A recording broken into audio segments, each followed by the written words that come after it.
शख्स ने कहा, वो दारी था, मुनकर, अल्लाह का मुनकर था। वो कहता है जमीन आसमान इसी तरह बने हुए हैं और चलते जाएंगे। उसने कहा कि हर मजऊल के लिए जाइल का होना जरूरी है, हर मखलूक के लिए खालिक का होना जरूरी है, हर मसनू के लिए साने का होना जरूरी है। तो अल्लाह जिसको तुम अल्लाह कहते हो, ए अली, तुम बताओ कि अगर उसने इस पूरी कायनात को बनाया है, जर्रे से आफताब तक तमाम अशिया को बनाया है, तो फिर उसका अपना खालिक कौन है? उसको किसने बनाया? मुसलमान तो खामोश है, वो कहता है कि वो अपनी जात से कायम है, उसका कोई खालिक नहीं, लम यलिद वलम यूलद।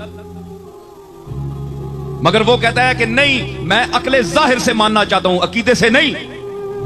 अगर मैं कुरान को मानता तो फिर कुरान ने जो कुछ कहा है वही मेरे लिए काफी होता। मैं तो जिसने कुरान को नाजिल किया है उसको भी नहीं मानता, तो कुरान को कैसे मानूं? मुझे बताओ ए अली, बताओ, तुम्हें जो शहर इल्म का दरवाजा कहा गया है, नबी ने अपने इल्म शहर का तुम्हें दरवाजा कहा, तो अब दरवाजा होने का सबूत दो।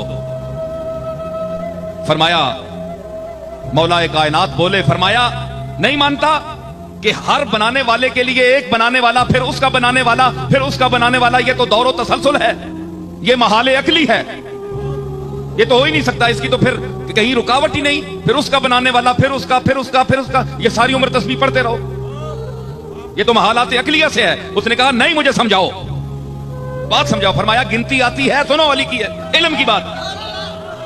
फरमाया गिनती आती है जी, 1 2 3 4 5 6 गिनी ना? फरमाया उल्टे गिनो। उसने कहा 6 5 4 3 1। जनाबे अली ने फरमाया 1 से पहले गिनो।